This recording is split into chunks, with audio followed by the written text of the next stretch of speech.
کیونکہ رمضان شہر القرآن ہے، یہ قرآن کا مہینہ ہے جس میں نبی کریم صلی اللہ علیہ وسلم اور حضرت جبریل امین بھی دور کرتے تھے۔ تو قرآن مجید کے جو فضائل تو بہت سارے ہیں، 8-10 فضائل کاغذ پہ لکھ کے جب تلاوت شروع کریں تو سامنے رکھ لیں، تلاوت کرتے کرتے ان پہ بھی آپ کی نظر پڑے گی تو پھر تلاوت کا ایک الگ لطف ہوگا۔ آپ ہی کہیں گے کہ ہم تلاوت کے فضائل کہاں سے لیں؟ تو فضائل اعمال سے لے لیں۔ فضائل اعمال میں 1 2 3 4 5 6 کر کے حدیثیں بھی ہوتی ہیں اور ان کے نمبر بھی ہوتے ہیں کہ اس کے اتنے فضائل ہیں، نمبر 1 نمبر 2۔ تو 8-10 فضائل کسی کاغذ پہ لکھے، ایک صفحے پہ لکھے، وہ صفحہ کھول لیں، ایک کاپی لے لیں، ایک ڈائری لے لیں، تو جب آپ تلاوت کریں تو وہ آپ کے سامنے ہو کہ تلاوت کی یہ فضیلت ہے، اللہ تعالیٰ کی طرف سے قرب ملتا ہے، مغفرت ہوتی ہے، ایک ایک حرف پہ اللہ تعالیٰ اتنی نیکیاں عطا فرماتے ہیں۔ لا الہ الا اللہ پڑھیں تو لا الہ الا اللہ کے 8-10 فضائل کاغذ پہ لکھے ہوئے ہوں، وہ ہمیشہ آپ کو کام آئیں گے۔ ان چیزوں کو لکھ لیں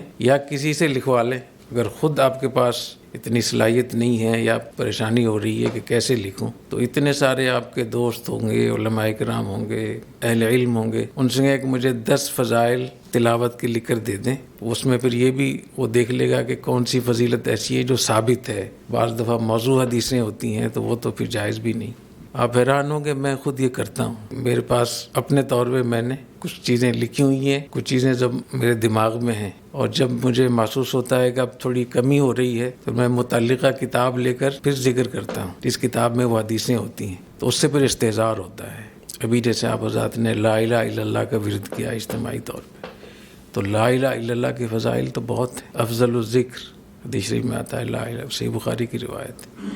تو ذکر کے جتنے فوائد ہیں، اللہ تعالیٰ کا قرب، گناہ معاف ہوتے ہیں، دل مضبوط ہوتا ہے، اللہ تعالیٰ کی طرف سے توفیق ہوتی ہے، اللہ تعالیٰ آسمانوں پہ ذکر فرماتے ہیں، اگر تنہائی میں ذکر کر رہے ہیں تو اللہ تعالیٰ تنہائی میں ذکر کرتے ہیں، اگر مجمع میں ذکر کرتے ہیں تو ذکرتہ فی ملأ خیر من، تو اللہ تعالیٰ ایسے مجمع میں ذکر فرماتے ہیں جو ہمارے مجمع سے افضل ہوتا ہے۔ اور فرمایا کہ جب آدمی لا الہ الا اللہ کہتا ہے تو آسمان کے دروازے کھل جاتے ہیں، حتیٰ یفضی علی العرش، یہاں عرش تک دروازے کھل جاتے ہیں۔ جب عرش تک آپ کے لیے ہر چیز کھلی ہوگی، اب اللہ سے اللہ کا نام لیں، اللہ سے مانگے۔ حدیث شریف میں آتا ہے کہ ہر چیز کے درمیان اور اللہ کے درمیان حجاب ہے، 2 چیزوں کے درمیان حجاب نہیں ہے، ایک لا الہ الا اللہ، جب آدمی لا الہ الا اللہ کہتا ہے تو اللہ اور اس کے درمیان سارے حجاب اٹھ جاتے ہیں۔ اور دوسرا فرمایا کہ دعا الوالد لولدی، والد کی دعا اپنے بچے کے لیے جب ہوتی ہے، اس دعا میں بھی کوئی حجاب نہیں ہوتا ہے، فوراً قبول ہوتی ہے۔ ایسی حدیث شریف میں آتا ہے کہ جو لوگ